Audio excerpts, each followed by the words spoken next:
আমরা গণতন্ত্র হারাম এই বিষয়টা যখন নির্বাচন আসে তখন আমরা এটার ব্যাপক আলোচনা শুনি। নিঃসন্দেহে গণতন্ত্র হারাম। বাংলাদেশের যে গণতন্ত্র এটার বৈশিষ্ট্যের কারণে আমরা এটাকে হারাম মনে করি। এটা থেকে বের হওয়ার জন্য আপনাকে আমাকে সর্বাত্মক প্রচেষ্টা চালাইতে হবে। এটা শুধু বক্তব্যের মধ্যে সীমাবদ্ধ রাখলে হবে না। আমরা একটা বিষয় খেয়াল করে দেখছি, যখনই নির্বাচন আসে, সেটা ইউনিয়ন নির্বাচন হতে পারে, উপজেলা পৌরসভা নির্বাচন হতে পারে, জাতীয় নির্বাচন হতে পারে, তখন দেখি যে এই বিষয়গুলো একবারে ব্যাপক হারে আমরা এটা বলে থাকি। বাকি এই নির্বাচন চলে গেলে আবার আমরা যারা বলতেছি তারাও আগের মতো হয়ে যায়। আমি এরকম বহু আলেমের কথা আমি জানি যারা গণতন্ত্রের বিপক্ষে। গণতন্ত্র হারাম এই কথা আলোচনা হচ্ছে দীর্ঘ সময় ধরে। এরকম বহু আলেমের কথা আমার জানা আছে। আমি জানি যে তিনি গণতন্ত্রের বিপক্ষে, কিন্তু ওনার মসজিদের মুসল্লি সবাই গণতন্ত্রের সাথে জড়িত। ওনার মসজিদের সভাপতি গণতন্ত্রের সাথে জড়িত, ওনার মাদ্রাসা গণতন্ত্রের সাথে জড়িত। গণতন্ত্র মানে কি? গণতান্ত্রিক যে দল বাংলাদেশে রয়েছে, কেউ কেউ ইসলাম চর্চা করার চেষ্টা করছেন, ইসলামকে সামনে রেখে চলার চেষ্টা করছেন, আবার কেউ কেউ ইসলামকে বাদ দিয়ে দলীয়ভাবে ইসলামকে টার্গেট না রেখে ইসলাম বাদ দিয়ে সবাইকে নিয়ে চলার চেষ্টা করছেন। অর্থাৎ আমরা যেটাকে বলি ইসলামিক দল বা গায়রে ইসলামিক দল।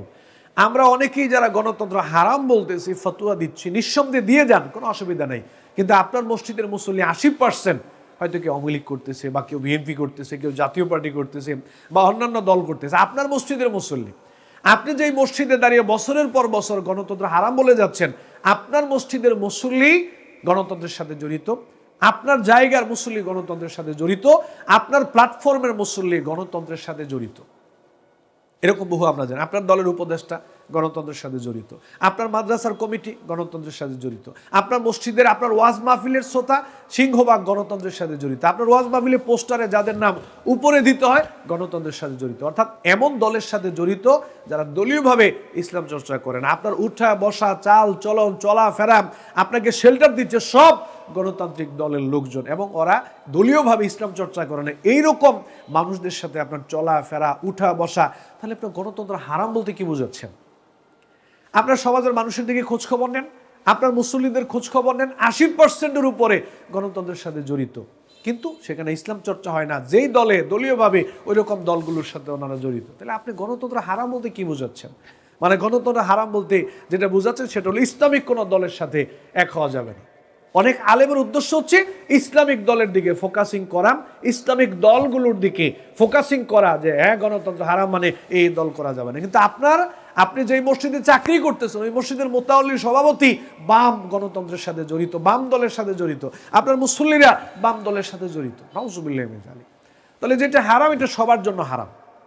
শুকরের গোস্ত করা সবার জন্য হারাম, কুকুরের গোস্ত করা সবার জন্য হারাম, হারাম সবার জন্য হারাম। এই জন্য এমনভাবে কথা বলা উচিত, আগে ইয়া আইয়ুহাল্লাযীনা আমানু কু আনফুসাকুম ওয়া আহলিকুম নার, নিজে বাঁচেন, নিজের পরিমণ্ডলের লোকগুলোকে বাঁচানোর চেষ্টা করেন। এর জন্য আমি মনে করি আমাদের উচিত হবে আগে নিজের পরিমণ্ডলের মানুষগুলোকে গণতন্ত্র থেকে বের করা। বাকি যারা বিপদে আছে গোমরা, তারা গোমরা থাকবে, অসুবিধা নেই।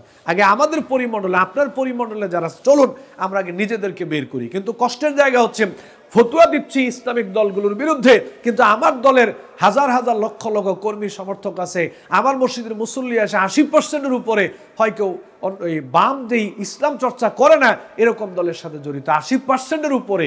আমি এটা দায়িত্ব নিয়ে গ্যারান্টি দিয়ে বলতেছি, এই পর্যালোচনাগুলো আমাদের করা উচিত। ফতুয়া দিচ্ছে অন্যদের বিরুদ্ধে, কিন্তু আমাদের জনবলের কাঠামো ওরা কোথায়, কোন দলের সাথে জড়িত, এগুলো নিয়ে চিন্তা ভাবনা আমাদের করে তারপরে এই বিষয়গুলো নিয়ে কাজ করা উচিত। আল্লাহ বুঝার তৌফিক দান করুন।